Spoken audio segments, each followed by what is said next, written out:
هذه القرية فكلوا منها حيث شئتم رغدا وادخلوا الباب سجدا وقولوا حطة نغفر لكم خطاياكم وسنزيد المحسنين. اور جب ہم نے انہیں کہا کہ اس شہر میں داخل ہو جاؤ، پھر اس میں جہاں چاہو بے روک ٹوک کھاؤ اور دروازے میں سجدہ کرتے داخل ہونا اور کہتے رہنا ہمارے گناہ معاف ہوں، ہم تمہاری خطائیں بخش دیں گے اور عنقریب ہم نیکی کرنے والوں کو اور زیادہ عطا فرمائیں گے۔ اس شہر سے بیت المقدس مراد ہے اور اریحا جو بیت المقدس کے قریب ہے، جس میں عمالقہ قوم جو ہے یہ آباد تھے اور وہ اسے خالی کر گئے تھے، تو وہاں غلے اور میوے بکثرت تھے، تو اس بستی کے دروازے میں داخل ہونے کا فرمایا گیا اور یہ دروازہ ان کے لیے کعبہ کی طرح تھا اور اس میں داخل ہونا اور اس کی طرف سجدہ کرنا گناہوں کی معافی کا سبب تھا۔ تو بنی اسرائیل کو حکم یہ تھا کہ دروازے میں سجدہ کرتے ہوئے داخل ہوں اور زبان سے حطۃ کہتے ہوئے یہ کلمہ استغفار تھا۔ تو انہوں نے دونوں حکموں کی مخالفت کی اور سجدہ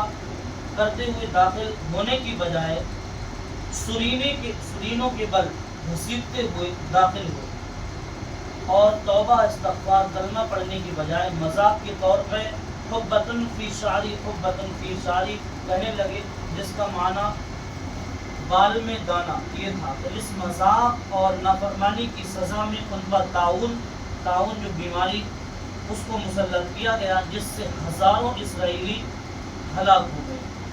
فَبَدَّلَ الَّذِينَ ظَلَمُوا قَوْلًا غَيْرَ الَّذِي قِيلَ لَهُمْ فَأَنزَلْنَا عَلَى الَّذِينَ ظَلَمُوا رِجْزًا مِّنَ السَّمَاءِ بِمَا كَانُوا يَفْسُقُونَ۔ پھر ان ظالموں نے جو ان سے کہا گیا تھا اسے ایک دوسرے کی بات سے بدل دیا، تو ہم نے آسمان سے ان ظالموں پر عذاب نازل کر دیا کیونکہ یہ نافرمانی کرتے رہتے تھے۔ بنی اسرائیل پر تعاون کا عذاب مسلط کیا گیا اور اس کی وجہ سے ایک ساعت میں یعنی ایک گھنٹے میں ان کے 70,000 افراد ہلاک ہو گئے۔ یہاں تعاون کا ذکر ہوا اور اس مناسبت سے تعاون سے متعلق 3 احادیث مبارکہ سماعت فرمائیں۔ حضرت اسامہ رضی اللہ تعالیٰ عنہ سے روایت ہے، اللہ کے رسول صلی اللہ تعالیٰ علیہ وآلہ وسلم نے ارشاد فرمایا، بے شک یہ تعاون ایک عذاب ہے جسے تم سے پہلے لوگوں پر مسلط کیا گیا تھا، لہٰذا جب کسی جگہ تعاون ہو اور تم وہاں موجود ہو تو تعاون سے بھاگ کر وہاں سے نہ نکلو، اور جب کسی جگہ تعاون ہو تو تم وہاں سے نہ جاؤ۔ اور ایک اور روایت میں اللہ کے رسول صلی اللہ تعالیٰ علیہ وآلہ وسلم نے ارشاد فرمایا،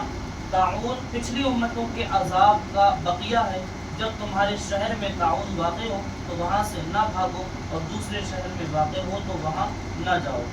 ام المومنین حضرت سیدنا عائشہ صدیقہ رضی اللہ تعالیٰ عنہ فرماتی ہیں کہ میں نے رسول اللہ صلی اللہ تعالیٰ علیہ وآلہ وسلم سے تعاون کے بارے میں عرض کی تو انہوں نے مجھے بتایا کہ تعاون ایک عذاب ہے، اللہ تعالیٰ جس پر چاہتا ہے یہ عذاب بھیج دیتا ہے، اور اللہ تعالیٰ نے اسے اہل ایمان کے لیے رحمت بنایا۔ کوئی مومن ایسا نہیں جو تعاون میں پھنس جائے، لیکن اپنے شہر ہی میں صبر سے ٹھہرا رہے اور یہ سمجھے کہ جو اللہ تعالیٰ نے لکھ دی ہے اس کے سوا کوئی تکلیف مجھے نہیں پہنچ سکتی، تو اسے شہید کے برابر ثواب ملے گا۔